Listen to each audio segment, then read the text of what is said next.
Yahweh, Yahweh, Ba'ashem, Ba'ashem, Yahweh Shai, Yahushai, Shalah, Shalah, La, La, Nawa, Nawa, Ha, Ha, Rakah, Rakah, Shaul, Shaul, Yahweh Shai, Yahushai, La, La, Debar, Debar, Amatka, Amatka, Ba, Ba, Quadash, Kodash, Saparka, Saparka, Wa, Wa, Halazah, Halazah, Lanawa, Lanawa, Ma, Ma, Kal, Kal, Rayam, Rayam, Hazah, Hazah, Yawam, Yawam, Ba'ashem, Ba'ashem, Yahushai, Yahushai, Tawada, Tawada, Aman. Aman.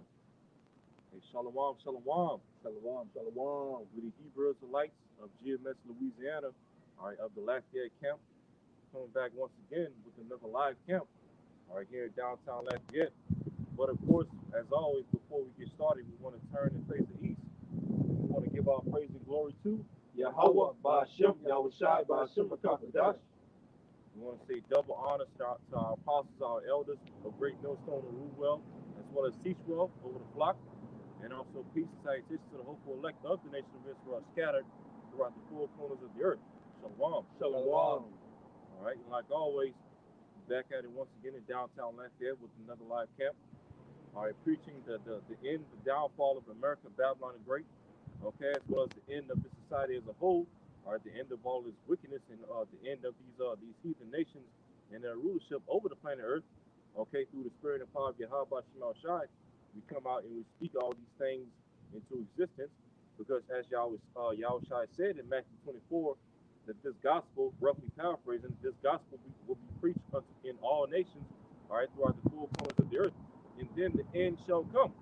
All right, when you go into it, what's a major part of the gospel being preached that will bring the end of the society? The new song in Revelation 14, where it speaks about what?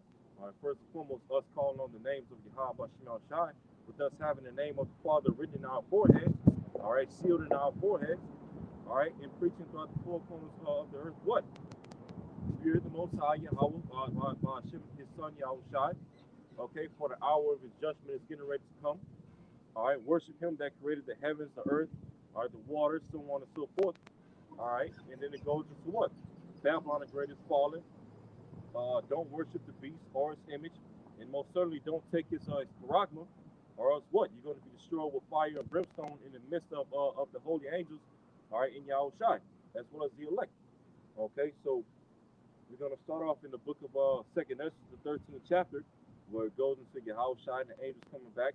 Yahushai coming back on that great fathership, that great chariot, which Ezra described as a mountain in this chapter. Okay, basically, coming back to make war with these heathen nations and their armies and taking them down. All right, so we're going to go into it, and Lord willing, this camp will be edifying. This is the book of 2nd Ezra, chapter 13, verse 1. And it came to pass, after 7 days, I dreamed a dream by night. And lo, there arose a wind from the sea, and it moved all the waves thereof.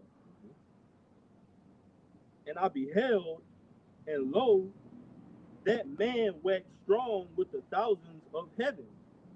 And when he turned his countenance to look, all the things trembled that were seen under him. So this man, all right, this man that the prophet Ezra is seeing in his vision is ultimately talking about Yahushua.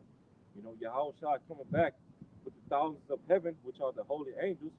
All right, which when you go into prophecy, you know, there's millions of angels in the heavens, you know, just on the right hand side alone. So Yahushua is coming back with the mighty angels, all right, with the archangel Michael and the rest of the other 7 archangels, which we know 4 of them are mentioned throughout the scriptures, but the other 3 are not mentioned. Okay, Yahushua is coming back with the holy angels, with the thousands of them that wax strong in the heavens. All right, and it also goes into when he turned his countenance to look, because when Yahushua and the angels come back, what is the first thing that they're going to be seeing when they enter into this earthly realm? These heathen nations at war against each other. World War III, okay, which is going to be nuclear, which we know according to Joel, the 3rd chapter, the Lord is going to gather all nations and their armies into the valley of Jehoshaphat, or in the Hebrew, Yahweh Shaphat, which means the valley of the Lord of Yahweh's judgment. Okay, and as we're gonna go into in the Yep. chapter. On the truth. Yep. Got it right. Let me read. Oh, Nah, that was it. okay, no. Let me read. No.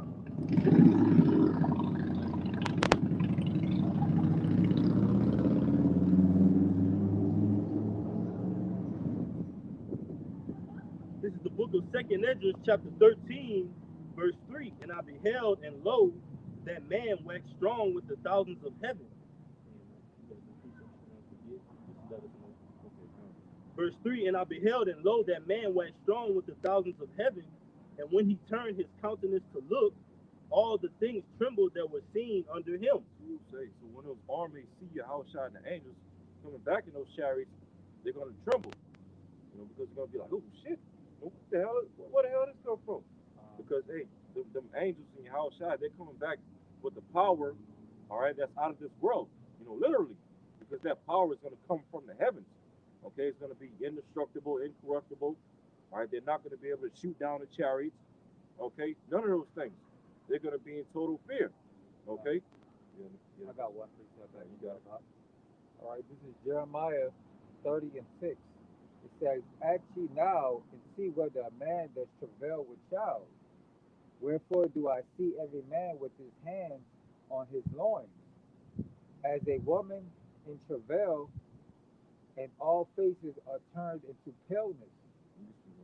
All right, so basically, like the brother was going into, when Yahweh Shai, all right, and the angels crack the sky, all right, what? Everybody's going to be in the shock, man. They're going to be in the array. They're going to be surprised at what? The coming of the Heavenly Father, man. All right, and with that surprise going to come, them being in fear. The scriptures say every knee shall bow, all right? Every tongue shall confess, but going into basically everybody's gonna bow down to Yahweh Shai when he comes, man.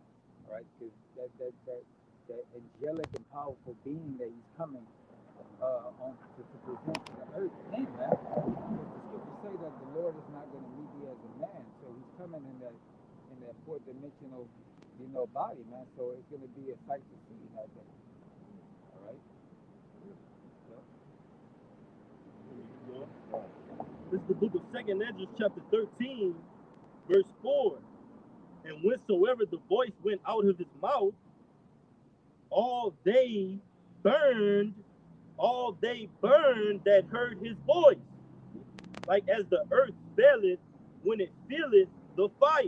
And what is the voice that's going to come out of Yahushua's mouth? It's not talking about his actual voice per se coming out of his actual mouth, but as we continue to read down, it's talking about those laser beams coming out of the chariots, all right, the mouth of the chariot. When you watch Esau's movies or Esau's cartoons or plays video games and stuff like that, anytime when Esau portrays some type of so-called alien invasion, right, it always shows so-called UFOs known as the chariots of the Bible, the chariots of the Lord, shooting out laser beams from out of the bottom of it, okay, out of the mouth of it. That's that mouth. All right, that voice is going to come out of the mouth of Yahushua that's going to burn these heathen nations and their armies up in World War III in the valley of Yahushua. You got it right. Verse 5, and after this I beheld, and lo, there was gathered together a multitude of men out of number from the four winds of the heaven to subdue the man that came out of the sea. So these heathen nations, they're going to have it on them. Here it is. It said a few verses above it that these nations and their armies are going to tremble when they see Yahushua, but the Lord is still going to put a spirit on them to fight against Yahushua and the angels anyway. Okay, he's going to harden up their heart, just like he hardened up Pharaoh's heart in ancient Egypt. It was all for the purpose of what? For the Lord to show his power. All right, and that's what the Most High Yahweh is going to do through Yahushua, show his power upon these heathen nations and their armies. All right, put the spirit on them to fight against Yahushua, so that what? So that he could burn them all up, and their weapons, all right, and their strength. You got it, right? Any precepts? You got any for us? Second Esdras 13. You got something? No, I can't. You got anything for us? No. Second Esdras 13 and 6. But I beheld, and lo, he had raised himself a great mountain and flew up upon it. But I would have seen the region or place whereout the hill was graven, and I could not. So Ezra, all right, he said he's describing the chariot that Yahushua is going to return upon, and he described it as a mountain.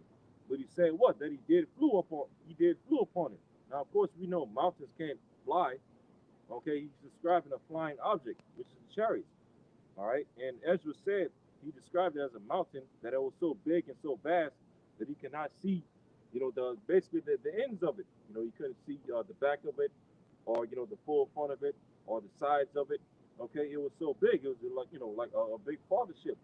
And over the years, there's been pictures or videos circulating amongst the brotherhood where basically, Esau in his NASA has like photos, videos, or whatever, showing like a particular chariot or a spaceship, so to speak, that was bigger than the Earth.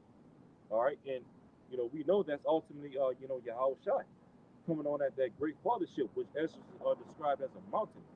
All right, go ahead. Uh, see, yeah, Khan, I got something up.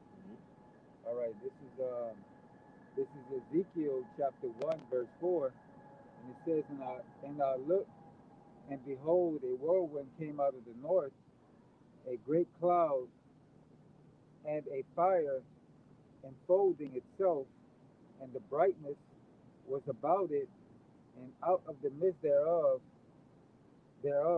as the color of amber, out of the midst of the fire.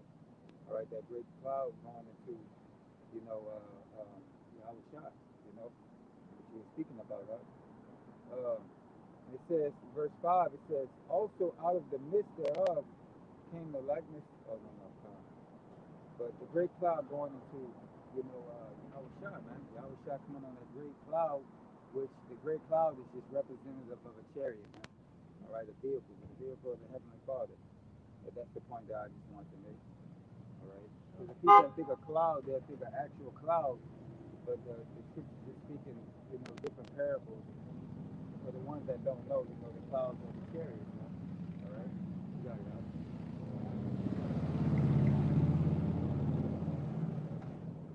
This is Second Ezra, chapter 13, verse 6. But I beheld, and lo, he had graved himself a great mountain and flew up upon it. But I would have seen the region or place whereout the hill was graven, and I could not. And after this I beheld, and lo, all they which were gathered together to subdue him, were sore afraid, and yet durst fight. So these nations and their armies, they were scared as hell when they saw the chariots and the power that came with the chariots. They was in great fear. But as it just said, they durst fight because we know according to prophecy that these nations and their armies, they have to fight against Yahweh Shai and the angels. When they come back, in order for prophecy to be fulfilled. Revelation the 19th chapter, it speaks about Yahweh Shai subduing these nations and their armies. All right, and taking upon that title, all right, that name which no man knew, which that name is going to a rank or a legacy, not his actual name, all right, which that legacy or rank being what? Lord of Lords and King of Kings.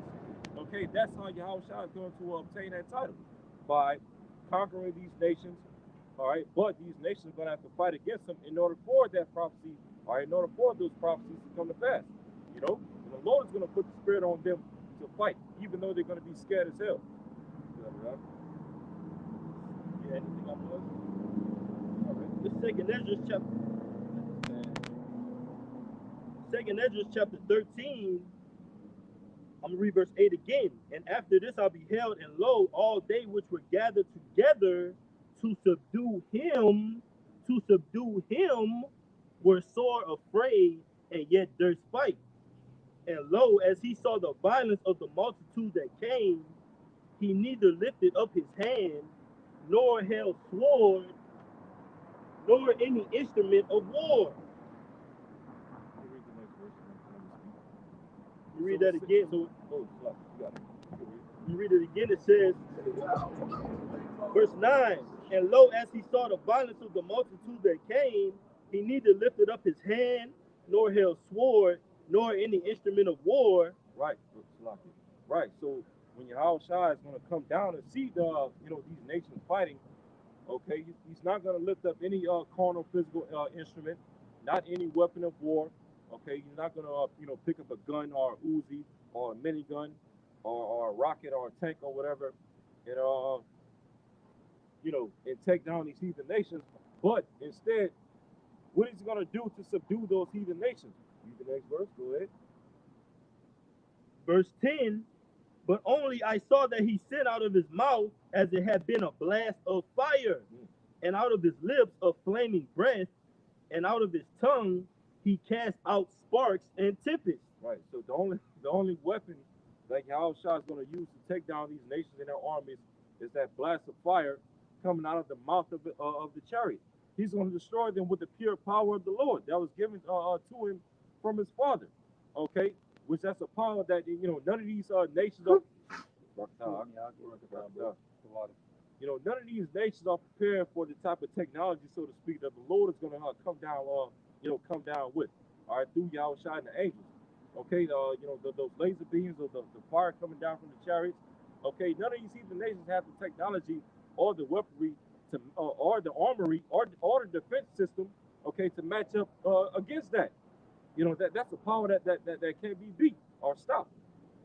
Hey, Yahweh Shai is coming back with that that juggernaut type force. Force that is coming at you.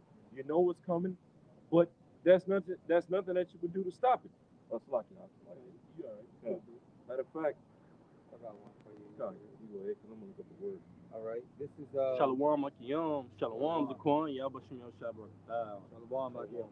Shalom, Yahweh Shabbat. God. All right, backing up the brother. All right, about Yahweh Shai coming in that spiritual power, man. All right, this is Luke 12 and 49. It says, I come to send fire on earth, and what will I if it already be kindled? All right, so basically Yahweh Shai is coming in what? In that angelic body, man. All right, as the scriptures say, I will not meet thee as a man. So that's a part of the power, as the brother was saying, that was given to Yahweh Shai to come and destroy the earth, man. Which is by way of fire, man. Which is those concentrated beams of energy, man. Which is fire, man. All right. That's it on that, right? Now, real quick, I have the word juggernaut. This done. Let this noise pass.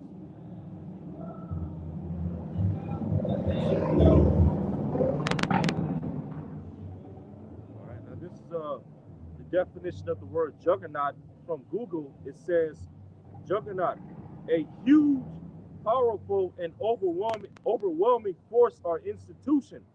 Woo. Hey, so Yahweh Shai is coming back, all right, as a huge, powerful, all right, overwhelming force. Meaning what? Like it's damn not going to, he's going to baptize them with the power in the destruction of the Lord. Okay, he's going to overwhelm them, as well as their weapons, as well as their air force, their space force, all right, all of their nuclear capability. All right, Yahweh Shai and the angels. Hey, these nations won't be any match for the Lord in his heavenly army. That's why the scripture says in James the 5th chapter that Yahweh Shai is the Lord of Sabaoth, which means what? The Lord of heaven's armies. Okay, this is a heavenly army that the Lord is coming down with.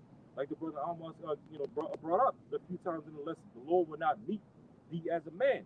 Okay, he's not going to come with the power of man. He's going to come with the power of the heavens from his heavenly Father Yahweh. Okay, I know what's on that. Go back to I got it quickly. you got it, right? You got it, bro. Just backing you up.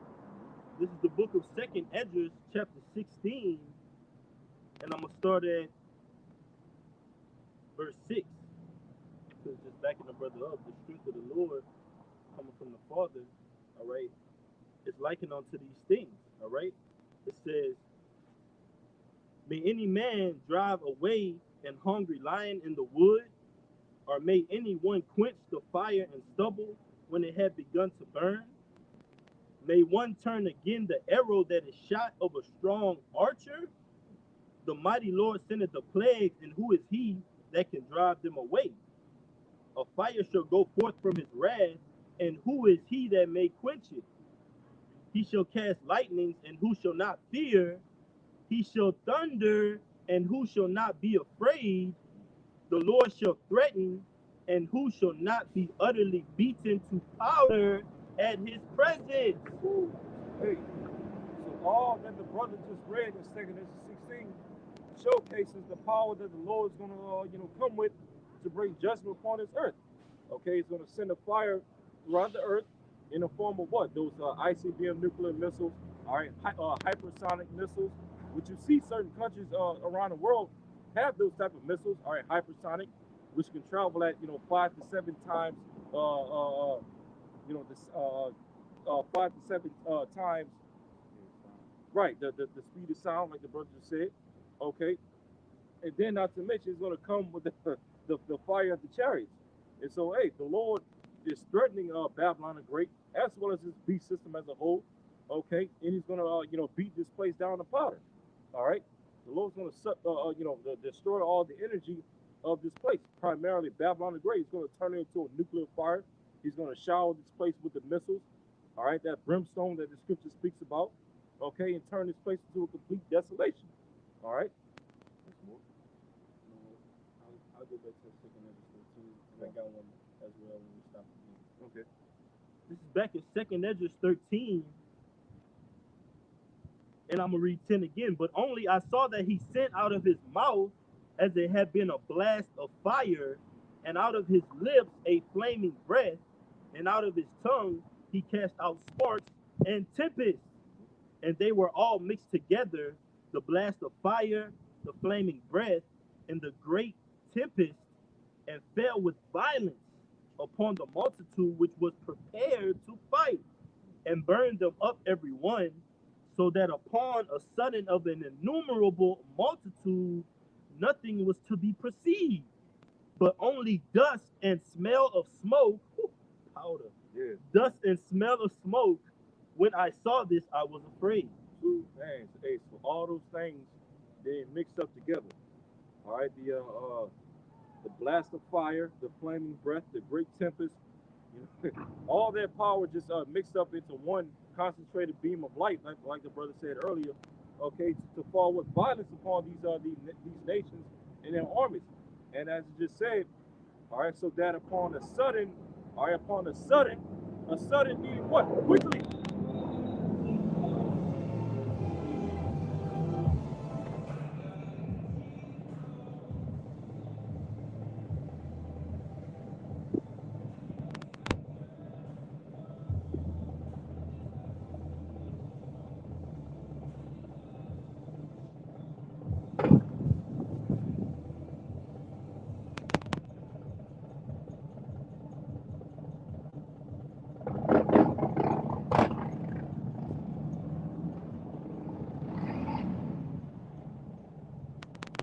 Yeah.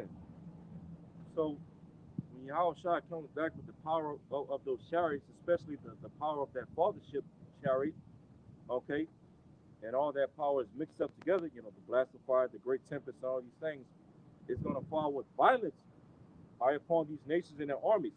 So much to where it says in verse 11, so that upon a sudden, upon a sudden, when something suddenly happens, it means what? It quickly happens. So, in a sudden, all right, these nations and their armies are going to come to a thing of naught. They're going to be, be nothing. But they're going to be, brought down to dust and powder. Okay, as the brothers read in 2 Ezra 16. Okay, Yahushua is going to completely obliterate these nations and their armies. You know. Yeah, you want to run out? Yeah, I can bring it out.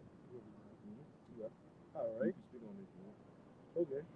This is Joel chapter 3, start at verse 9. It says, I'm going to start at verse 2 and I'm going to jump down. It says, I will also gather all nations and will bring them down into the valley of Yahweh Shaphat. Get that word on just to illustrate the scenery. It says, and will plead with them there for my people and for my heritage Israel, whom they have scattered among the nations and parted my land. Right? So ultimately, the Lord is going to gather these nations up in the scenery over there in the Middle East, and they're going to be round about, like we call down south, crowding or getting ready to bush Yahweh man, or try to jump him.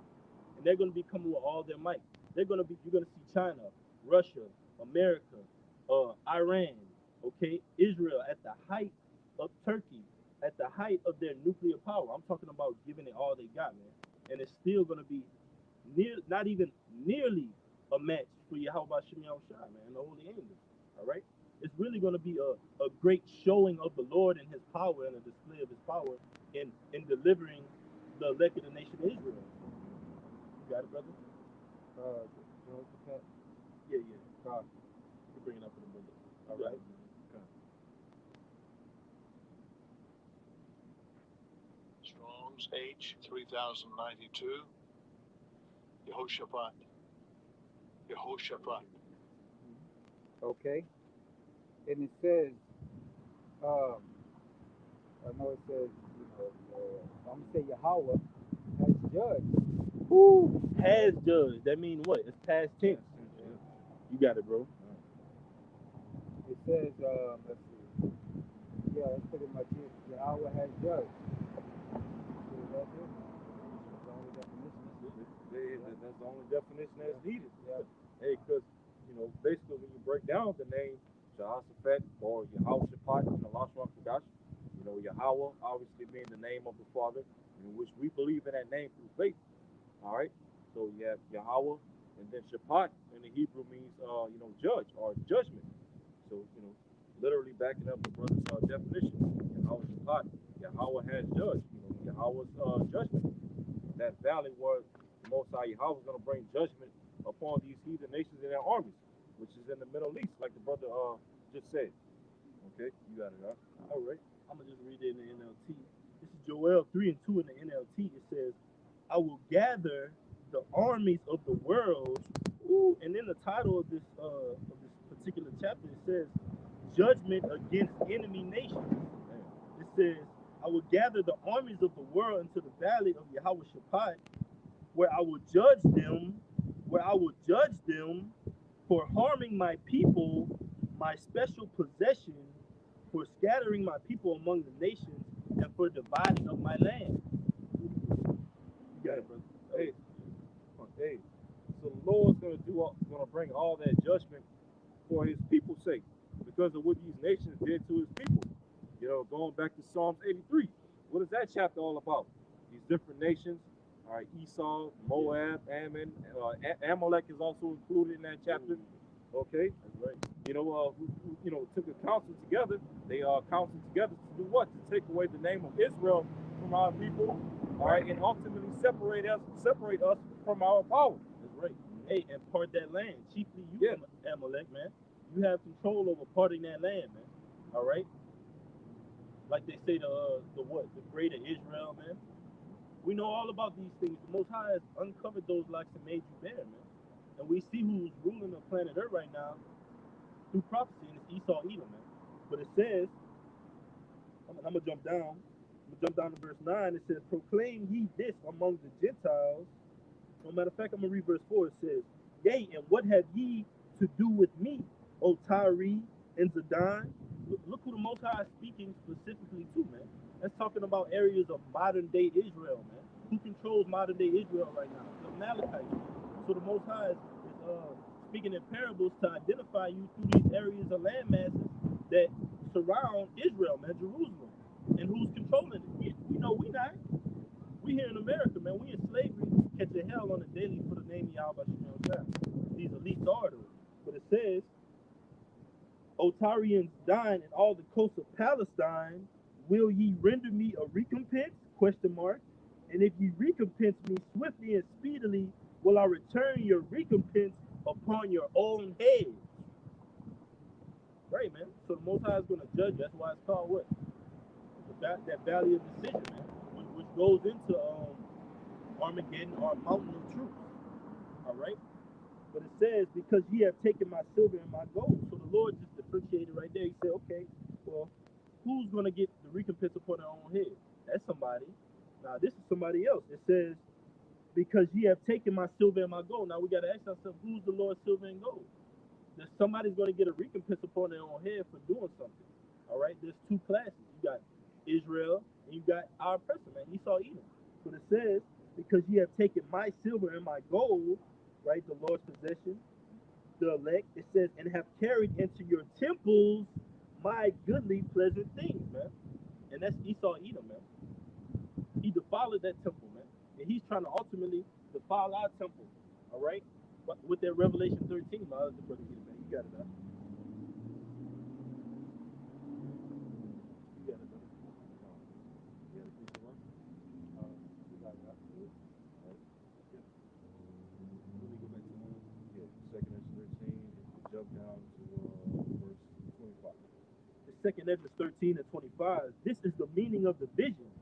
Whereas thou sawest a man coming up from the midst of the sea. Right. So now the angel is getting ready to break down this vision that Ezra was seeing in a dream. Okay, he's getting ready to break it down for him and give him an understanding. All right. It says, verse 26, the same is he whom the Most High, the highest, hath kept a great season, which by his own hath kept a great season, which by his own self shall deliver his creature. So, like, I'm going to read that over. Verse 26, the same is he whom the Most High, the highest, hath kept a great season, which by his own self shall deliver his creature. Then he shall order them that are left behind. Hey, so the Most High Yahweh has kept Yahweh Shai back for a great season. Okay, for the purpose of prophecy, of course. Okay, for Esau, Edom. All right, for the ancient Roman Empire to be taken down.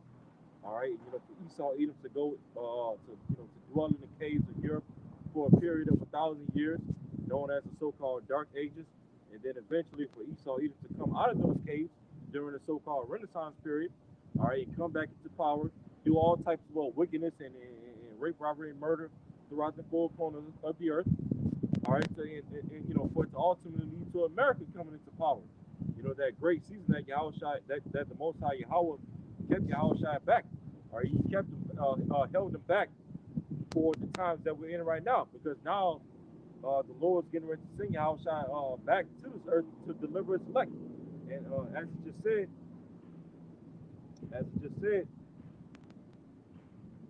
can you read that verse again? All right. Second Ezra 13 and 26. The same is he whom the Most High, the highest, had kept a great season, which by his own self shall deliver his creature, and he shall order them that are left behind. All right, so Yahweh Shai, not only is he going to destroy the nations and the armies, but he's also going to deliver his creature. Who is his creature that he's coming back to deliver? The elect of the nation of Israel. And to prove that, real quick, what's it? Let's skip a second. I think it's in chapter 8. 8 right now. Let's see.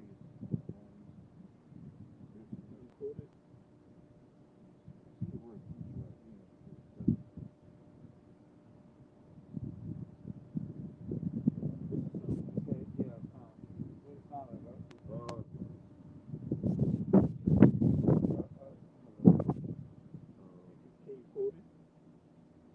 Not really, but I think I'm on it right here in second is 8. Second is 8. You start at verse 45. Read down to 47. One of you brothers want to read it first? I got it. Second Ezra 8 and 45. Be not wroth with us, but spare thy people, and have mercy upon thine own inheritance, for thou art merciful unto thy creature. Right. So Ezra is basically pleading to the Lord to have mercy upon his people, which are the Israelites. It's about the prophet Ezra. Okay, was an Israelite himself. I believe he was of the tribe of Levi, if I'm not mistaken. He dwelt in the temple.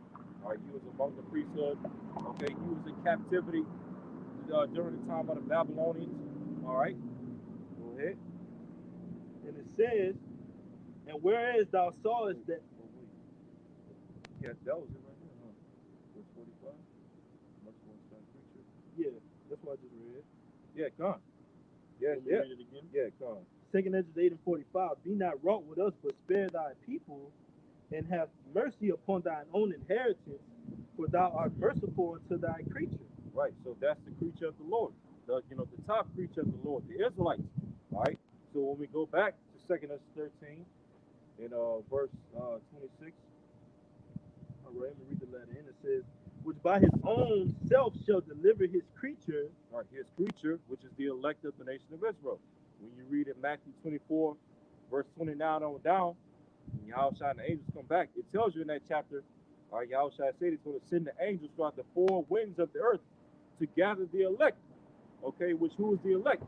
All right, ultimately, Israel is the elect, but it's going to start with the elect of the nation of Israel, which is the 144,000 down to the large multitude that comes behind the 144,000. All right, that whole entire number represents the remnant or the 1/3. Okay, but as we're going into the creature of the Lord is the Israelites that he's going to deliver. Go ahead. Which by his own self shall deliver his creature, and he shall order them that are left behind. Order them that are left behind. The elect that's going to be here on earth at the time that Yahushua and the angels are going to come back. Okay, starting with the 144. The Lord's going to set them in order. Because what is the 144,000? The tabernacle of David. Okay, what is the tabernacle of David going to serve in the kingdom of heaven? They're going to be the governing body of the kingdom under Yahushua.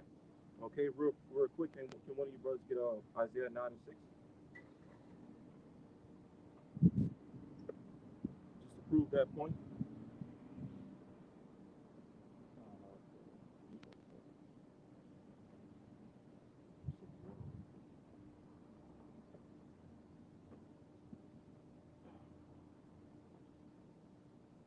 Got it.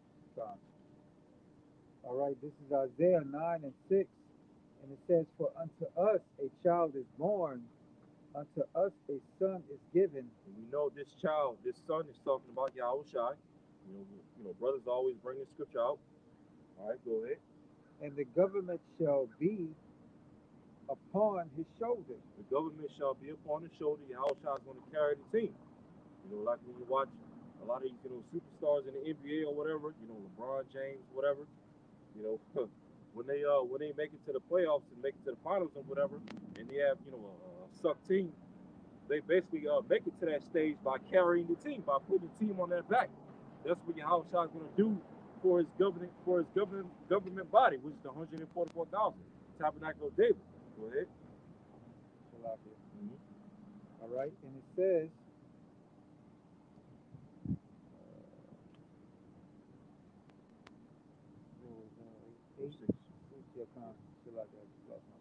it says I'm going to read it again. This is Isaiah 8 and 6. It says, 9 and 6, it says, for unto us a child is born, unto us a son is given, and the government shall be upon his shoulder, and his name shall be called Wonderful Counselor, the mighty power, the everlasting Father, the Prince of Peace.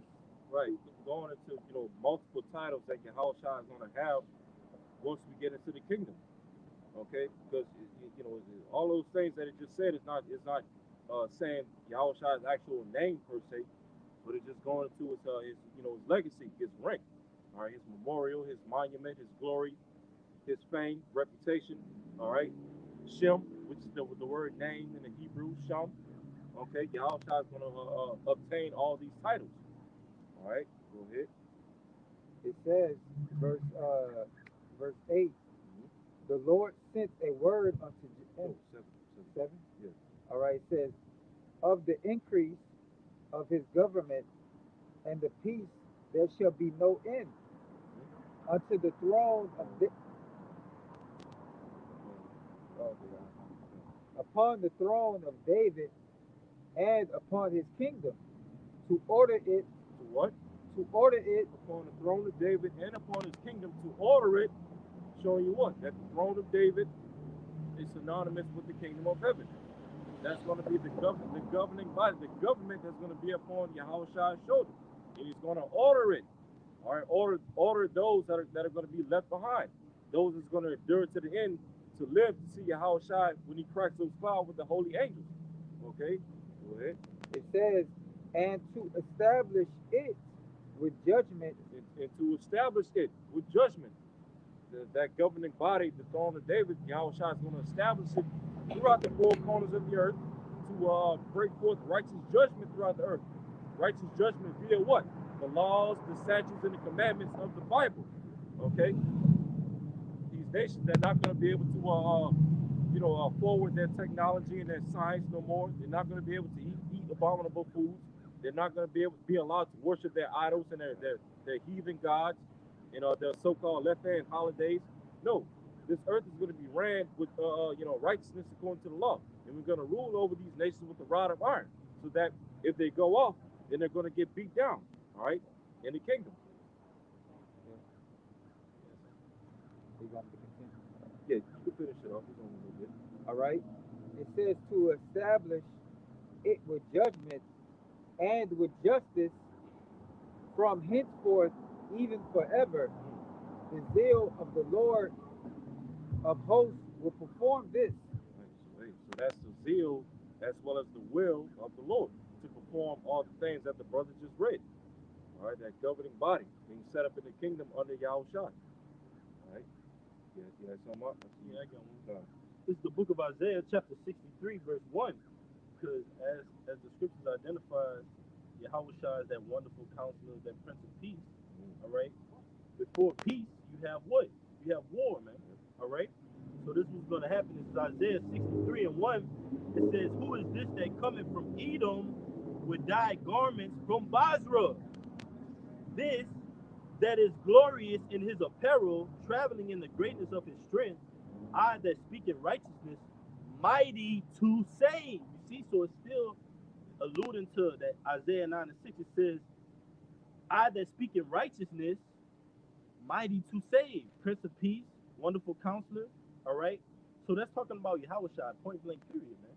All right.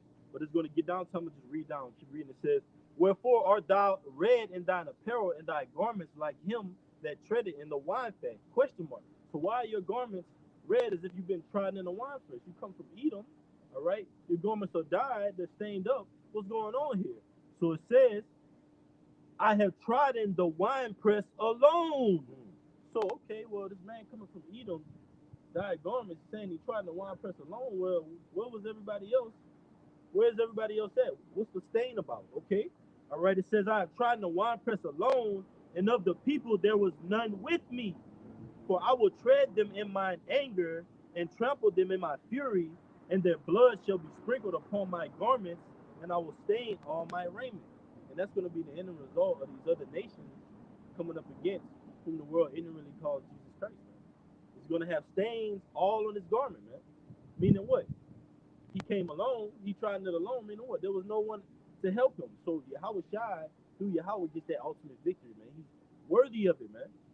He's deserving of coming back and destroying these nations in a flawless victory, man. Like it tells you in Revelation, the first chapter. It says, "All shall behold him, even those that pierced him." And that's beautiful because he's going to get the ultimate vengeance. They're back here in America. They're across the four corners. They hate Yahushua. They hate this word, man. And we're seeing it right now because this society is going to, it's attempted to totally replace the anatomy that Yahweh Bashem Yahushua has put in us, man. Esau Edom. That's what he's attempting to do with this, man. He's attempting to put technology, his purpose, in mankind, man. You can't defeat the Lord, man. That's why the Lord is going to do him so ridiculously horrible, man. It says, "For the day of the vengeance is in mine heart, and the year of my redeemed is come. For we know that our Redeemer liveth," man. All right, and Lord willing, like the name of the year, Lord willing, this is the year of the Redeemer, man. The hopeful year that all the prophecies come to pass, man. Lord willing, this is that year. So it says, "For the day of vengeance is in mine heart, and the year of my redeemed is come." So the Lord is meditating on this, man. How America is going to get destroyed, man, and we're going to get the victory. So that's why we say, man, we can't go and just bear arms, get cornered with this place, man. We got to wait on our Redeemer, man. It's going to be much more than we could ever do to you, Esau. Much more than we could ever do to you, Moab, Ishmael, Ammon. So we know that our Redeemer living, man. He living through us, through these words right now, man. We're going to get the rest later, but it says, and I looked, and there was none to help, and I wondered that there was none to uphold. Therefore, mine own arm brought salvation unto me, and my fury it upheld me. Boy, say something like that. Hey, God, and I'm gonna just read it down. I want to read it in the NLT just to go into it because it's a banger, man. It says, "And I will tread down the people in my anger, and make them drunk in my fury, and I will bring down their strength to the earth," man. Right, and it tells you in Revelation that what the Lord is gonna come back upon his head, wear many crowns, man. Does that mean the Lord is gonna actually be like, "Hey, look, here's Russia, here's Moab"? That's symbolic for saying that he's gonna take them down, man. He's gonna take their infrastructures down because they're all turning towards that Revelation 13 and 16, man. Moab is on the core with this, man. Russia is on the core with this, man. That's why they're not going to regard the gold and silver of the society because what? They want something else. All right? The NWO. But it says, "And I will tread down the people in my anger and make them drunk in my fury and bring down their strength to the earth," right? I will mention the loving kindness of the Lord. So the Lord is saying, okay, through all this, you come from Edom, destroying these nations, right? Starting with Esau, Edom. Now you're going to have mercy. So where's the mercy going to go to? So that shows you, hey, man, the Lord is going to deliver us, man. It says, "I will mention the loving kindness of the Lord and the praises of the Lord, according to all that the Lord has bestowed on us, and the great goodness toward the house of Israel, which he had bestowed on them according to his mercies and according to the multitude of his loving kindness," man. So the Lord is going to stand on our behalf, and I'm going to just read through it in the NLT. You got it, right? It's Isaiah 63 and 1. And y'all brothers can stop me wherever y'all want. It says, "Who is this who comes from Edom, from the city of Basra, with his clothing stained red? Who is this in royal robes, marching in his great strength? It is I, the Lord, announcing your salvation." So when the Lord defeats these nations in Yahweh Shaphat over there in the Middle East, man, that's the announcement of our salvation, man. We've been saved, man. That's his declaration on the planet Earth that I've saved these people. This is my people. All right, this is who I'm dealing with. This is my name, man. And this is my wrath. This is who my wrath went to, and this is who my mercy went to, man. So it says, all right, Isaiah 63 and 2, "Why are your clothes so red, as if you have been treading out grapes? I have been treading the winepress alone. No one was there to help me. In my anger, I have trampled my enemies as if they were grapes. In my fury, I have trampled my foes. Their blood has stained my clothes. For the time has come for me to avenge my people, to ransom them from their oppressors," man. And that's what Yahweh Shah is going to do. He's going to ransom us, man. He already bought us back in blood. So we're already ransomed. We just got to have that faith, man, and believe that the Lord came and chose us to save us, man. Yeah. Rock it out, brother. Hey, true, bro. Hey, true. Yeah, Lord bless the truth. So it says, Isaiah 63 and 5, "I was amazed to see that no one intervened to help the oppressed. So I myself stepped in to save them with my strong arm, and my wrath sustained me." Right. None of these nations are coming in to help out our people, which are, oppressed to this day in this society. Okay, these heathen nations are looking to further our oppression.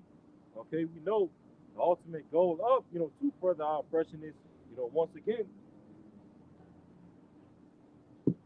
this right here, the Revelation 13 and 16. This is what these heathen nations, starting with the nation of Esau, Edom, are using to help further and continue our oppression, are to keep us separated from the Lord, are to keep us separated from our power and our legacy as Israelites, and to, cleave us to Him and His, whatever He got going on. Okay, Yahweh Shah is coming back to put a stop to all of this. Right. That's beautiful. Because like you said earlier, to order those that left behind. We brought that Isaiah 9 and 6 to show that Yahweh Shah is that government. It's coming back on His shoulders. But what does Esau have? New world order. The Lord said He's going to order us in a certain way, but Esau said he got a new world order, man. You see what I'm saying? This town ain't big enough for both of us, Esau. This is like a good old movie where it's coming down to a climax. All right, you got a hero versus a villain. We all know that story, man. The hero is oppressed in the story, down, beat up by the system. He goes against the system for something that's righteous, and he prevailed. That's like unto the elect, man. Yahweh Shai did it and defeated the flesh, man. Lord willing, we be purified in that same lot to be made worthy to be up under Yahweh Shai, man, as the hopeful elect. That was it, brother. That was it, brother. Yeah, I what got up? something just backing up the brother going into their destruction. Mhm. All right, this is Zephaniah chapter 3, verse 6. I'm going to read down to 8. Verse 6, it says, I have cut off the nations, their towns are desolate.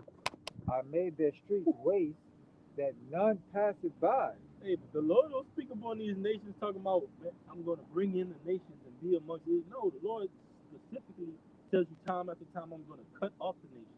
I'm going to cut off the horns of these powers, man. I'm going to cut off the powers of Egypt, man. Clear separation, man. You got it out. It says their cities are destroyed, so that there is no man, that there is none inhabited. It says, I said, surely thou wilt fear me, thou wilt receive instruction, so that dwelling should not be cut off. However, I punished them, but they rose early and corrupted all their doings. All right, this is the point right here. It says, therefore, wait upon me, said the Lord, until the day that I rise up to the prey. We For to the what? the prey. The what? Prey. The Lord said He's going to rise up to the prey, man. The Lord is the predator, man. The ultimate predator, man. These other nations are the Lord's prey, man. You better believe that. Just like we've been their prey, now the shoe is going to turn. It makes sense, man. We get this. We just have to have faith and believe that, hey, no matter what happens, we're going to go all the way and endure to the end for the Lord. We want to be ordered. You got it, brother. All That's right. beautiful. Where you at, Al? Zephaniah 3 and 8. Zephaniah 3 and 8. You got it, bro. All right. And this is the definition of prey. It says booty, prey. Because that's what basically Yahweh Shai coming to do. He said what? Like the brother said, he said that he's coming to take many crowns, right? Right. So with those many crowns comes treasure, land, and everything else with it, right? That's right, brother. The fatness of the The earth. fatness of the earth. Right. So with that, so what comes with that, all right, who's entitled to that as well if they continue to do the work? Sounds like an inheritance to me. Joint heirs. Yeah. That's right. Sounds That's like right. inheritance to me. And real quick, just to back up your point about how those crowns also come with lands and resources and wealth and all those things. When you go to Genesis 49, when it talks about Yahushai, knowing that Shiloh in that chapter, it speaks about how his eyes shall be red with wine and his teeth shall be white with milk. When you look up that word milk in the Hebrew, it goes to resource. It goes into like resources, the fatness of the earth. Milk and honey. Yep. Right. It's gonna start with the motherland, Jerusalem, man. All right. Everything else is gonna flow from Jerusalem. Still, the earth is gonna abide forever, man. Yeah. We're always gonna have Jerusalem, man, and everything is gonna flow from that. The riches of the earth, the resources, the gold, the silver, real money, man. And that's what you see is gonna prevail because the Lord said He doesn't change, man. The same resources back then are the resources that are the true resources of the planet Earth right now. Esau's just hoarding it up, man, and trying to feed us with his technology, man. We don't want that BS, man. You know what real riches are, Esau. And it's land, cattle, gold, silver, and the elect, man, the nation of Israel. We didn't forget about that part, man. You got it, brother. All right. And it says, my determination is to gather the nations that I may assemble the kingdoms to pour upon them my indignation. Righteous anger. Right. Even all my fury, anger, for all the earth shall be devoured with fire of my jealousy. With the fire, it says again, I'm going to say it again. For the earth shall be devoured with the fire of my jealousy. There you have it, man. The earth shall be devoured with the fire of my jealousy because what? They're holding the what? The precious gold, man. They're holding Israel, man. All right, they're trying. He's trying to implant us with what? That charisma, man. All right, there you go, man. There you go. All right. Yep. I got that in the NLT for you, brother. You got it again. This is Zephaniah 3, I'm gonna start at 5. I'm shot in the NLT. It says, "But the Lord is still there in the city, and He does no wrong. Day by day He hands down justice, and He does not fail. But the wicked show no shame." It says, "I have wiped out many nations, devastating their fortress walls and towers." You got to look at the background of the Lord before you go playing on Yahweh Shem Shine. You got to know that the Lord takes down fortresses, takes down walls, takes down great nations, man, and makes them be brought to naught, man, to nothing, to seem as if they're just a memory in existence, man. And that's what America is going to be done, man. But it says, "Their streets are now deserted, their cities lie in silent ruin. There are no survivors, none at all. I thought," well, Oh, so I can continue on. all right, it says, "I thought surely they will have reverence for me now. Surely they will listen to my warnings. Then I won't need to strike again, destroying their homes. But no, they get up early to continue their evil deeds. Therefore be patient, says the Lord. Soon I will stand and accuse these evil nations." These evil nations, man. So the Lord, He's ultimately the judge of it all, man. A judge does what? Evaluates the law and says what? There's an accused and there's an accuser. All right? And that's how the planet Earth is governed right now. It's no different, man. All right? It says, verse 10, it says, "Surely they will listen to my warnings." Verse 7, "Then I won't need to strike again, destroying their homes.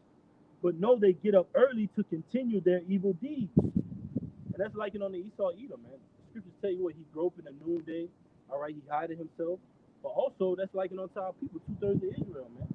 Get up early. Jake say what? Jacob always say this. He say, man, what? I get up early, take a piss, take a shit, wash my hands, thank the man, roll me up something. You know what I mean? That's the culture of the society, man. Pure wickedness, man. Wise to do evil. But it says, "For I have decided to gather the kingdoms of the earth and pour out my fierce anger and fury on them. All the earth will be devoured by the fire of my jealousy." That's right. All the earth shall be devoured by the fire of my jealousy, man. Which is the brothers was going into earlier, which is that fire going into those chariots and those concentrated beams of energy, man. All right, raining down on America, man. All right, done. All right, That was it. that was it on that. Get back to that second Exodus 13. All right. 26 again. All right. This is second Ezra 13 and 26. "The same as he whom the Most High, the highest, hath kept a great season, which by his own will, which Salaki, which by his own self," you see, like we brought on Isaiah 63. "My own arm had brought thee salvation," man. It says, "But by his own self shall deliver his creature, and he shall order them that are left behind. And whereas thou sawest that out of his mouth there came as a blast of wind and fire and storm, and that he held neither sword nor any instrument of war, but that the rushing in him, Salaki, the rushing in of him destroyed the whole multitude that came to subdue him." This is the interpretation. Yeah, so the angels breaking down the Esdras that that fire, that blast, that great tempest was a great rushing of energy coming down from the mouth out of the chariot. All right, to destroy the multitude of those nations and their armies that bucked up to fight against Yahushai and the angels. Okay, to fight against the chariots. All right. Keep going. Yeah. It says, "This is the interpretation. Behold, the days come when the Most High will begin to deliver them that are upon the earth. And he shall come to the astonishment of them that dwell on the earth." And it says, "He shall come to the astonishment of them that dwell on the earth, and one shall undertake to fight another, one city against another, one place against another, one people against another, and one realm against another." One realm against another. So literally, when the battle of Armageddon is going to take place, all right, in the Valley of Jehoshaphat, all right, World War III, okay, it's going to be one realm against another. The heavenly realm All right, the right hand side of the heavenly realm, fighting against the heathen nations and their governments and their armies in this earthly realm. So it's going to be a battle of realms. So, the battle of good and evil, the battle against heaven and earth, all those things like that. Hey, so this next war for for this next war for world domination is going to be literally on a whole nother level. You know, that's why even we read early in Isaiah 9 verse 6 on down, but when you go into Isaiah 9 in verse 5, it talks about how every battle is with confused noise and rolling of blood and things like that. This one is different. Yeah, Yeah. It's gonna be with Nuclear. Mm-hmm. Man, the Lord tells you, man, listen. And we know it through the history of the scriptures, like World War I, World War II. It goes into those different types of wars and the weaponry that was used. Now this one is different, man, because this place has ultimately been destroyed because Esau is at the height of this right now. He wanted to fulfill this in ancient Rome, man. All right, he was seeking out because, like it tells you in First Maccabees, when they came into power, he had been since Esau came into power. This was his agenda, man, to ultimately get the world, the entire planet under his accord, man. He tried to fulfill it in Rome, couldn't fulfill it, but now he's going to be at the height of it, where it's actually going to be rolled out, as we say. It's going to be implemented, man, in this society, man. All right, according to prophecy, and that's when the Lord has had enough, man. You went too far. You gone too far, man. So the Lord sends us out to warn the people, man. We doing that right now, man. Our lives are at risk sending this message. We're not in the camera. Yeah, our lives are at risk even sending this message, man. So this is the highest calling on the planet Earth. That was it, brother. Back in that second Verse 31. Yeah, stop at 31. Second Ezra 13 and 31, and one shall undertake to fight against another, one city against another, one place against another, one people against another, and one realm against another. Mind about that? This is Revelation 12 and 7. It says, and there was war in heaven. Michael and his angels fought against the dragon and fought against his angels. Right? So Michael, the archangel, right, the angel of war, fought against what? The dragon and his angels. Right? Which are the dragon represents, the EU and the United States. Okay, and which makes NATO, which makes up their Air Force, man. All right, that's their angels, all right, Yeah. which is their Air Force, man. Beautiful. All right.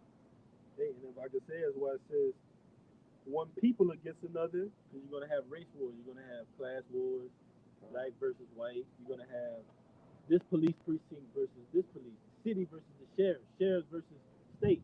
All right, you're gonna have this side of town versus that side of town. The usual, we know that. All right, but it's gonna get deeper than that as well, man. That's why it says one people against another. All right, one city against another. This city versus that city. All right, you can't go into that city unless you want that. All right, it says one place against another. You're gonna have state versus state. All right, one people against another, and one realm against another. Because Esau, he's priding himself now on what his SpaceX, his space military, man. Esau has a space military, man. All right, that's another realm, man. Okay, and another realm has to be faced with another realm, man, which is the Lord, like the brother brought out, of Sabaoth, man, the armies of Israel, and Michael and his angels, like it tells you in Psalms. Let me get it real quick, guys. It's Psalm 68 and 7. I was thinking about this earlier. Like the Lord tells you, man, it's in a, and the brother of mine, you brought that out from the beginning. It's an innumerable amount, man, of holy angels. Okay, here we go. All right, this is the book of Psalms, chapter 68. You got it, brother. I just want to bring it out. This is Psalm 68. Let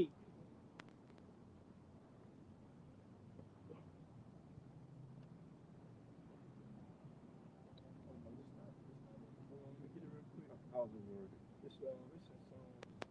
It says, the Lord will come with his power with thousands of angels. Let me get it real quick. Bear with me, Aki. Bear with me. I got it real quick. Oh, it was 68. Psalm 68 and 17. It says the chariots of the Most High are 20,000, even thousands of angels. The Lord is among them. It says the Lord is among them, man. The Lord is among them as in Sinai in the holy place. And thousands and thousands of angels the Lord's going to come back with. Okay, when you read that in different translations, when you read that in different translations, those thousands upon 10,000s translates to millions. So, hey, God, he's going to come back with an innumerable amount of angels, like the brother just said. Okay, and these heathen nations and their armies won't be, no match against that type of power. Just like I brought out earlier, Yahushua is coming back with a juggernaut type of power, a huge, powerful, all right, overwhelming force. All right.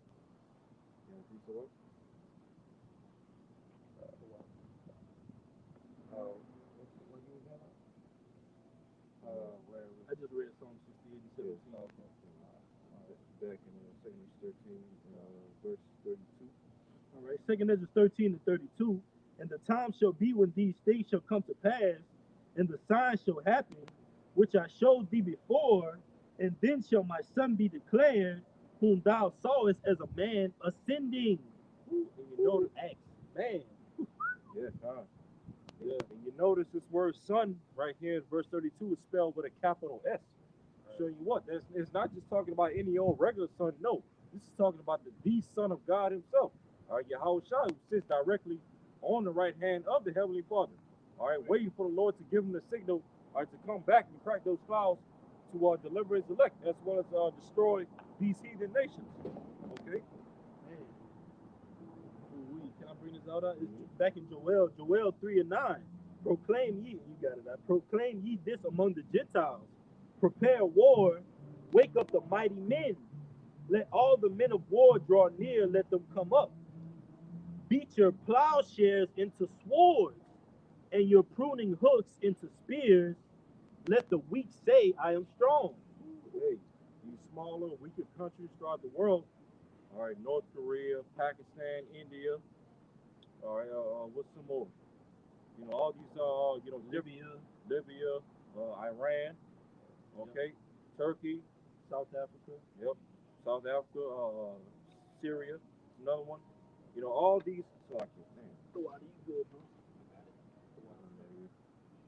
All these smaller and weaker countries that you would never think would ever buck up against America or NATO or the EU are now doing just that. Yep. You know, they're ramping up their military power, their nuclear capability, their weaponry, and all these things. All right, now these nations are saying that they're strong. They're feeling strong. Okay, and ultimately it's because the Lord is building them up like that. And we also know according to prophecy, according to Ezekiel 38, where it goes to Gog and Magog, which is symbolic of Russia. Okay, certain of these smaller countries that you see building up into power, it tells you in Ezekiel 38 that Gog and Magog, or we know today as Russia, would be a guard unto these other nations. And so, when you go into it, Turkey, Libya, Iran, yep, all those smaller nations, all right, but still they have nuclear capability. So when the United States makes its move on Iran, the United States and Iran, they've been struggling, controversial for years, man. But it's all according to prophecy. When they do that, all right, you have America and Israel versus Russia and Iran, man. Russia being that guard onto Iran, but Iran still having that nuclear capability, trading with Russia, doing certain nuclear deals with Russia to strengthen themselves, man, for the time to come where they're going to shoot their missiles on America, man. And even the scriptures tell you, even America's allies, man, all right, are going to shoot missiles on them, man. That's how much this place is going to get rained on, man. You got anything? I got a quick one for you. It's Proverbs 21 and 1. The king's heart is in the hand of the Lord. As the rivers of water, he turneth it whithersoever he will. Right. All the kings of these heathen nations, which are what?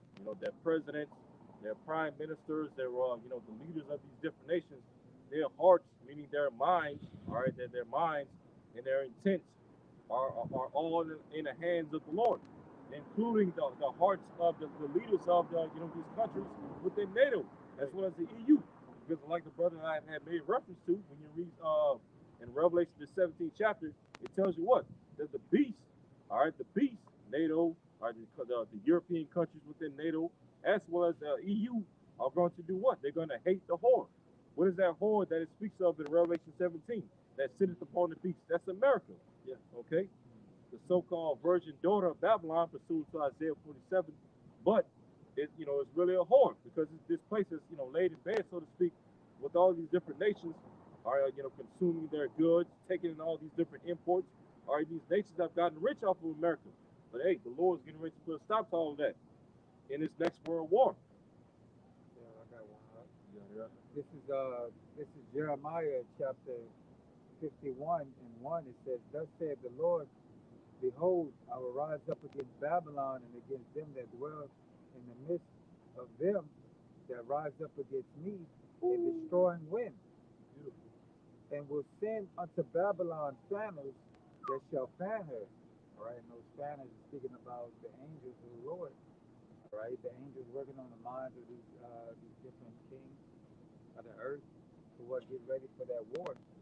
All right. And if I may say too, like a fanner, like if you have a fire that breaks out, right? When you fan that fire, it makes the fire bigger. Yep. It adds more oxygen to the fire. Right. Hey, the Lord's fueling the fire more and more against this place. It says, "And shall empty her land, for in the day of trouble they shall be against her round about." Man, Hey, roundabout, man. Yep. But not roundabout saying, "Hey, let's talk. Let's work it out. Let's sign some nuclear deals. Let's sign some those like the America like to do those treaties, man. Let's sign a treaty." Nah, man. They're gonna be roundabout saying, "Hey, I got my nuclear capability. You got yours. Let's blitz this whore." yeah. All right, just backing you right up. You got it. It's Jeremiah 50, uh, Jeremiah 50, Salakia, and 13. You got it, brother. It says, I'm gonna start at 12. It says, "Your mother shall be sore confounded." Whew. Your mother shall be sore confounded, man. All right. And what's that talking about? Great Britain, man. All right. Because America, you got it, brother. You got it. All right. Read it one more time, sir. This is Jeremiah 50 and 12. "Your mother shall be sore confounded. She that bare you shall be ashamed. Behold, the hindermost of the nations shall be a wilderness, a dry land, and a desert." Yeah, like the brother was about to say, that mother is speaking about Britain, man. All right, which America was pretty much built from, that foundation. All right. Through the result of basically the Revolutionary War, man, America gained its independence. All right, because you had the 13 colonies, all right, which America stemmed from. But it says, "Your mother shall be sore confounded, she that bare you shall be ashamed. Behold, the hindermost of the nations shall be a wilderness, a dry land, and a desert." Why is that? Because these other nations, even America's allies, are going to shoot missiles at them, man. They're going to completely render this place desolate. But it says, "Because of the wrath of the Lord, it shall not be inhabited, but it shall be wholly desolate. Everyone that goeth by Babylon shall be astonished and hissed at all her plagues." It says, just backing you up, you got it. It says, "Put yourselves in array against Babylon round about. All ye that bend the bow, shoot at her, spare no arrows. Spare no arrows, for she has sinned against the Lord." That's right. So bend the bow, man. All right. And that bending that bow is talking about those ICBM missiles. All right. Which ultimately are going to be shot off from those silos all the way on this side of the earth, man. All right. And destroyed. Okay. Let's see. It's verse 15. It says, "Shout against her round about, for she had given her hand." I know what I'm doing. Verse 13. It's like it. Verse 15. "Shout against her round about, she had given her hand. her foundations are fallen, her walls are thrown down, for it is the vengeance of the Lord. Take vengeance upon her as she had done, do unto her. Yeah, man. So Man, basically, America's not gonna have no defense right, against all these missiles that are gonna be bombarding this place. You right, know, the defense system is pretty much gonna be destroyed. And that's what this goes into as well when we try to read a little bit more. Kind. And it says, and I will send unto Babylon fanners that will fan her and shall empty her land, but in the day of trouble they shall be against her round about. Or round about her against her, man. All right, not for her. It says, against him that bendeth, uh, let the archer bend his bow, and against him that lifted himself up in his burgundy. And the burgundy is going into his defense system, which he prides himself on, man. All right. Oh yeah, we got the most best defense system. We got the most, best, nuclear defense, defense and offense, man. All right. But in that day, like the brother just brought out, all right, when all those missiles are shot off at one time, he's not gonna be able to defend all those missiles, man. He's barely able to even able to defend the little test that he does, man.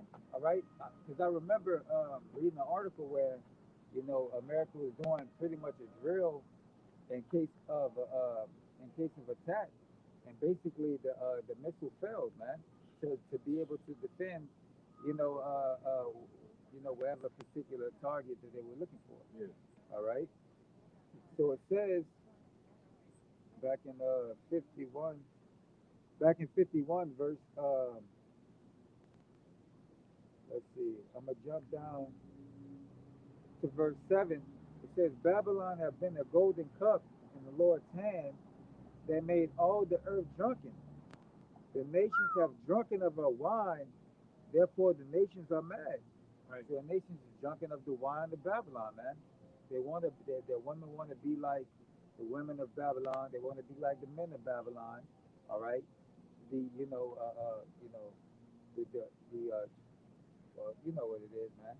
All right, you know what they want to be. They want to be all these wicked different, all these wicked different philosophies and doctrines, man. All right, and it says Babylon is surely fallen. surely, All right, Babylon is surely fallen and destroyed. Oh, Shalakia. Babylon is certainly fallen and destroyed. How for her take take balm for her pain? If so be she may be healed, we would have healed Babylon, but she is not healed. Forsake her and let us go every one into his own country, for her judgment reaches unto heaven and is lifted up even to the skies. So the judgment basically, the Lord has let this place build up his calf until ultimately it reached that point to where the Lord has to destroy this place as it destroyed Sodom and Gomorrah, man. All right? Hey, like you just say, could you read the letter in again? it says, I would have healed Babylon, but she is not healed. Forsake her, and let us not go every one to his own country. Right now, we're spiritually forsaking this place, but soon we're actually going to be in our own country, our own homeland, and these other nations, they're going to be in their respective, they're going to have their respective lands besides Esau Edom.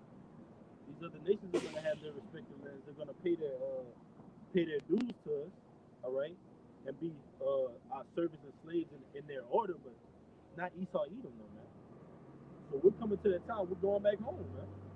We're about to go back home, but first this place got to get burnt up and reassembled, like the scriptures tell you in Hebrews. It says a new heaven, a new earth. And when you go into that word new, it means refresh. The earth is going to have a refresher, a deep breath of exhale, inhale, righteousness. Exhale, righteousness. And breath. You got it out. That's it. The whole earth is going to have that breath of life. Yeah. all over again. What's that one that says like the earth is gonna go back as Eden, return as Eden, basically? I think it's in Ezekiel somewhere. Like that's it roughly paraphrasing, right? Like it's gonna go back to Eden, to that state, man. Joy, yeah. Peace, joy, yep. Shiloh. That's it, brother. I got this. The new Adam, second That's right. Adam. You can go back to that 2 13. Yeah. Stopped at verse 32. This is second Ezra 13 and 32. And the time shall be when these things shall come to pass, and a sign shall happen which I showed thee before, and then shall my son be declared, whom thou sawest a man ascending. Yahweh Shai. Go ahead. Right, and the scriptures tell you the same way he went up is the same way he's going to return. Man. Mount Olives. All right, tell you in the book of Acts. So we saw him ascend. Ascend means what? Go up.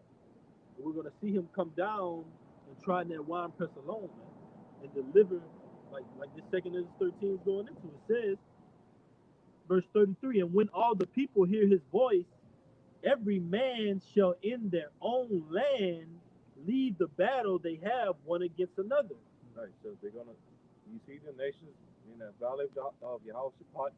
When they see Yahushua and the angels come back in the chariots, they're gonna stop fighting against each other.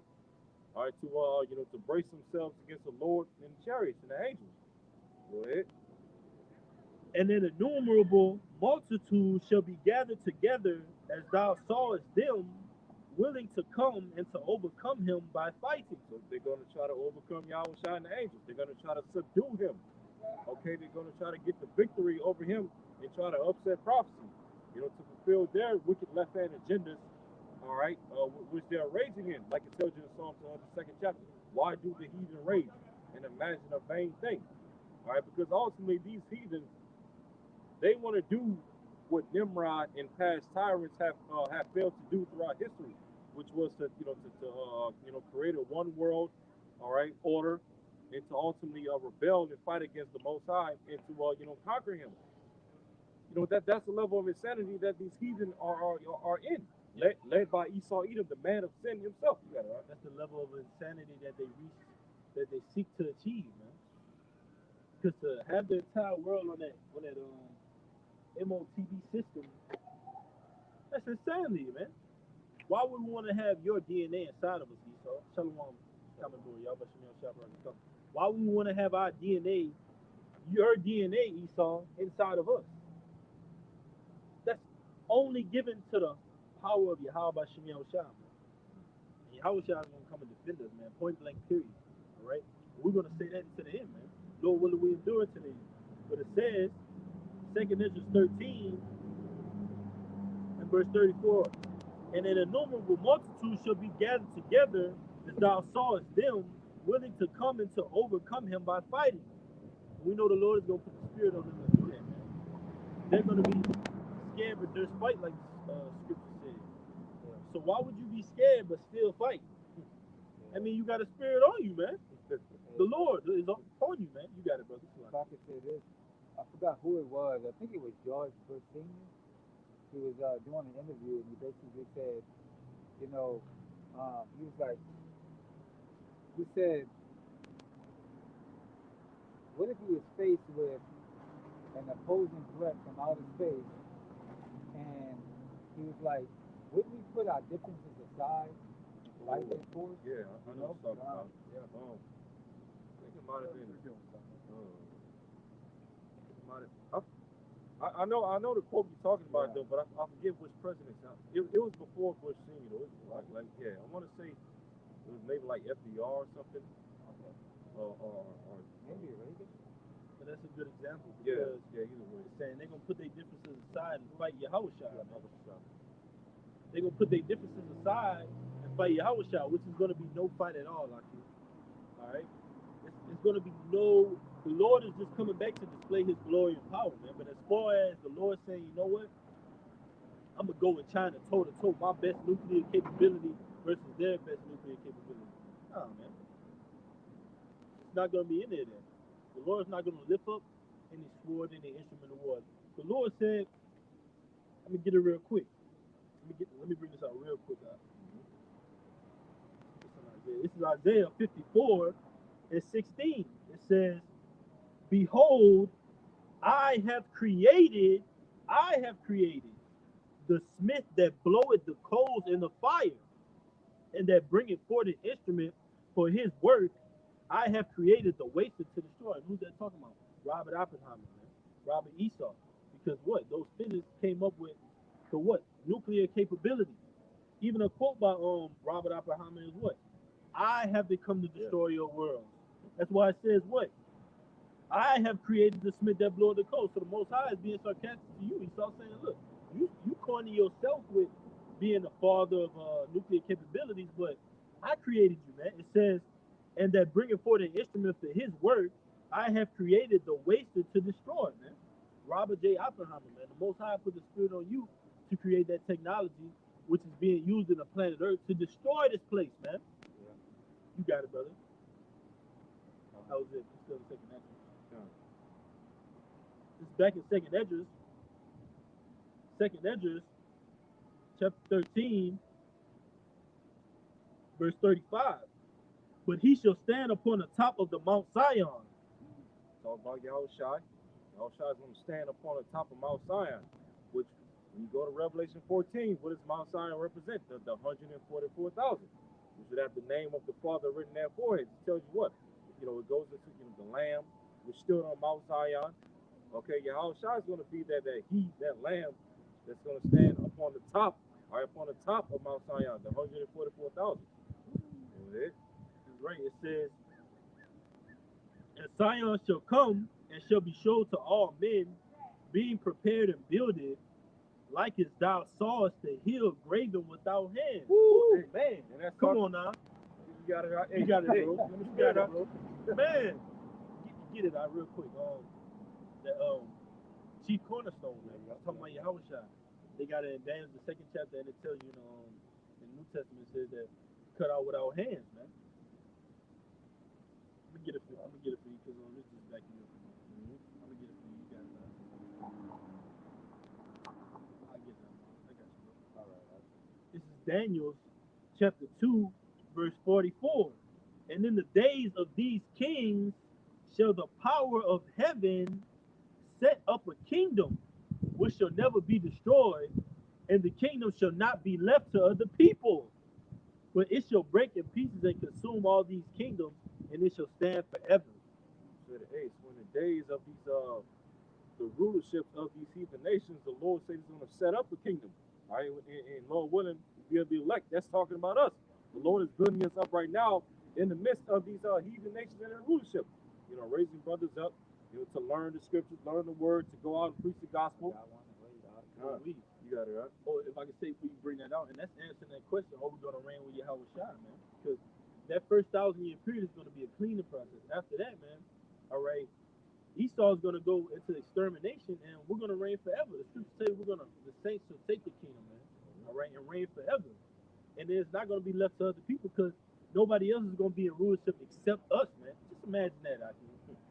We don't have to deal with no more heathens coming into power, ruling over us. No more going into slavery. That's true peace, huh? Yeah. That's not Esau's version of peace where he said, okay, well, we ain't going to attack y'all right now, but just know in the future it can't happen now. You got it, brother. All right, this is Ephesians 2:19. It says, now therefore ye are no more strangers and foreigners. There we go. That's it. Yep. That's it, brother. You got it. Beautiful. It says, but fellow citizens. Citizens for what? If you're a citizen, there's got to be a city. What's the city? New Jerusalem. That's right, brother. You got it, huh? It says, but fellow citizens with the saints and of the household of Yahweh, and are built upon the foundation of the apostles and prophets, Yahushua Mashiach himself being the chief cornerstone. There you have it, man. That foundation, like the brother said, we being built up, man. We being built up through the Spirit, and that foundation being Yahushua, man. That's what I'm say before y'all continue.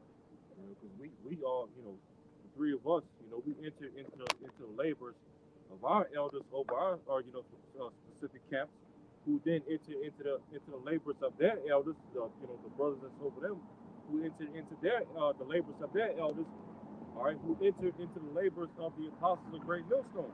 Were built off of the foundation that the Lord, created through the apostles of Great Millstone, all right, and even the men that came before them, because when you go into it, you know, in prophecy, the Lord, said in prophecy that He will raise up the tabernacle of David, all right, build up the ruined places, roughly paraphrasing it.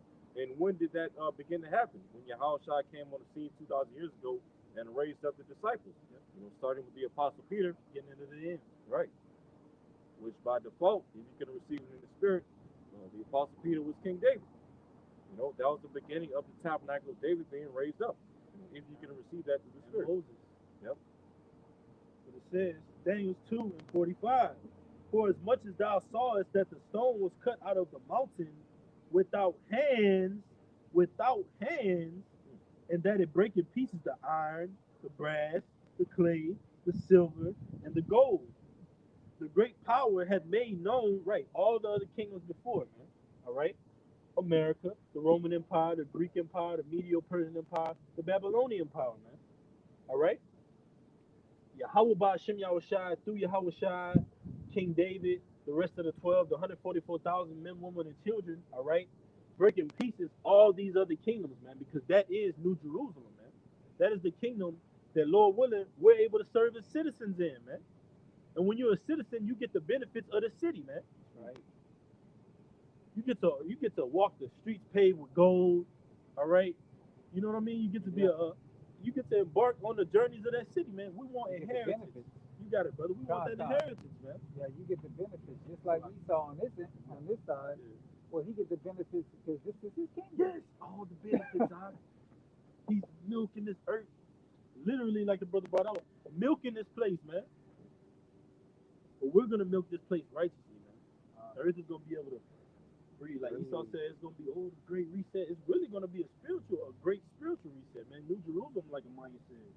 But it says, for as much as thou sawest that the stone was cut out of the mountain without hands, and that it break in pieces the iron, the brass, the clay, the silver, and the gold, the great power had made known to the king what shall come to pass hereafter, and the dream is certain, and the interpretation thereof sure.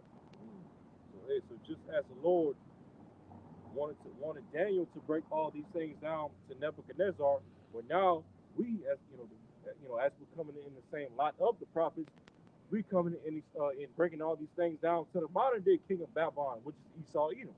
The Lord's coming back, all right, like a stone, so to speak, to to bring the destruction upon Babylon the Great with violence, like it tells you in Revelation 18. Yes, all right. Hey, like we brought out, y'all remember that lesson we did like maybe a couple months ago? I think you had posted to mine like the sure word of prophecy. Yeah. So that's why I said that interpretation thereof is sure, man. We got that sure word this time. We got the 100% truth. We didn't say we know everything, but we have the 100% truth, man. All right? You got it, brother. I'm back in 2 Corinthians 13. We just gonna wrap it up. 2 Corinthians 13 and 36. And Zion shall come and shall be shown to all men, being prepared and builded, like as thou sawest the hill graven without hands. And ultimately, that goes to us coming down with those new bodies, those new indestructible, incorruptible, all right, immortal bodies, right? All right, to reign with Yahushai and to help Yahushai take down the rest of these heathen nations, all right, to establish the kingdom, right? And this my son shall rebuke the wicked inventions of those nations, which for their wicked life are fallen into the tempest, and shall lay before them their evil thoughts, and the torments wherewith they shall begin to be tormented, which are like unto a flame, and he shall destroy them without labor by the law which is like unto fire. Destroy them without labor, make light work out of them. Basically, right. It said Yahushua in verse 37, it said Yahushua is going to come to rebuke the wicked inventions of these heathen nations. And what is the number one wicked invention of the number one heathen nation on earth? This right here. That's right. Okay? That's right. And how is Yahushua going to rebuke All right, the wicked invention of the heathen nations. Real quick, can one of you brothers get Isaiah 66 and 15? I get it real quick. You got more than today, you got. Isaiah 66 15. and 15. All right, this is Isaiah 66 and 15. And it says, For below, for behold, the Lord will come with fire, and his chariots like a whirlwind, to render his anger with fury, and his rebuke with flames of fire. His rebukes with flames of fire. So that's how the Lord is going to rebuke, all right, the wicked inventions of the heathen nations by fire. Right. And as just said, all right, it's going to be in the form of what? His anger, all right, the nuclear missiles, nuclear technology, as well as what? His chariots, like the brother just read. Okay, that great fathership, which Ezra described as so big that it looked like a mountain. Okay, like we just read in 2 13 earlier in his camp. Okay, so the Lord's going to rebuke, all right, this abomination right here, along with the rest of the abominations of these heathen nations by way of fire. Right. Okay. There's more of that. Oh, yeah. All right, verse 16. For by fire and by his sword will the Lord plead with all flesh, and the slain of the Lord shall be many. The slain of the Lord shall be many. He's going to trot down that wine press, okay, so much to where it's going to, stain his garment, so to speak, like the brother read earlier in Isaiah 63. Okay, and what is the main, all right, nation that he's going to, come back to destroy? Esau, Edom, like it also goes into in Isaiah 63. Who is this that coming from Edom with dyed garments from Basra? Hey, because why is that? Because Esau, Edom will be the top nation ruling the earth at the time when Yahushua comes back. Right. And that's beautiful because the Lord singled you out, Esau. Yes, he singled you out in the fight, man.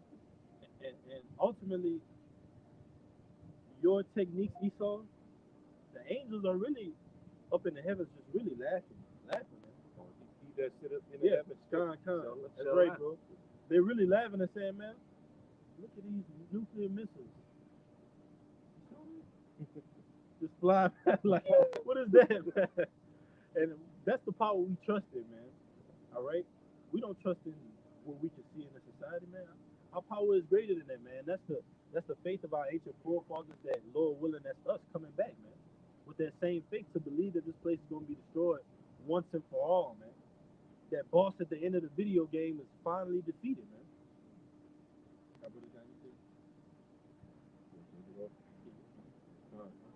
So, hey, we're going to go ahead and end it off right there. All right, Lord willing, this camp is edifying. We want to turn and face the east. We want to give all praise and glory to Yahweh, Ba'ashem, Yahushua, Ba'ashem, and Kakadash. Double honors to the apostles and the elders of Great Millstone who rule well as well as teach well. Right. And also peace and salutation to the hopeful elect of the nation of Israel, scattered throughout the four corners of the earth. All right, whoever you are, wherever you may be at in these latter days. And until next time, we want to say Shalom. Shalom. Kwam Yashala. Kwam Yashala. Baba Ba. Baba Ba. Shalom. Shalom. Till next time, Shalom.